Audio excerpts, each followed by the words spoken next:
All right, let's do some exponential functions. We're going to use our calculator today, and we're going to find the exponential regression model for the data. Now, the data you have here, I'm giving your input is years and your output is dollars because you're a big-time investor. You're putting your money into the stock market. Let's see how you're doing.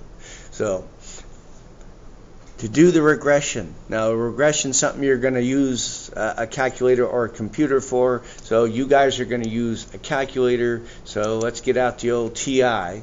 Now, this is a two-step process. First, you put the data in, and then you ask the calculator to do the regression for you. So if you see the stat button, look at the green button is 2 over. So stat, edit, and then you guys go ahead and put your data in. Make sure you're using L1 for your X or your input and L2 for your Y or your output. So I'll give you just a minute to put those values in your calculator. Now you have all the data in your calculator. Hit stat again, hit the stat button. We're going to calculate a regression, so right arrow to calculate. Now you're going to have to go down for this one. We need the go down. We need exponential regression, EXP reg. So it's if you just hit the 0 key, it'd get it to you.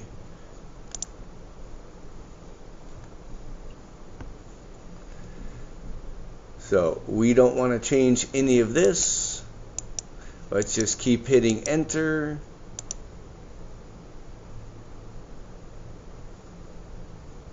And hit enter one more time.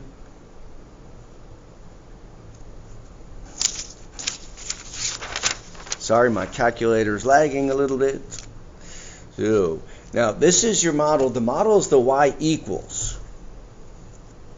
So y equals a times b to the x. So your a is 999.99. Remember that a is your initial value. The B is your growth factor. So if we were to write down the model, you'd write it like this, where y equals 999 times 1.11 raised to the power of x. So that's your that's the base part of this. This is essential. You've got your model. Next, you generally put in a value for x. Like if you wanted to know what's my money going to be worth in 10 years, you'd put 10 in for x and then hit the button, and that's how much money you would have if the model holds, if it stays the same. Now, one question you might see on a test here is what is my growth rate here? It's obviously your money is getting bigger. You saw that. So here your growth rate is 11%, and I'll let you figure out how I figure that out. So remember, you're going to want the growth rate is the 0.11 or 11%. Most of the time people are going to want it in percent form, but you should be able to change percents to decimals and back. So you got a good start. So have a great day.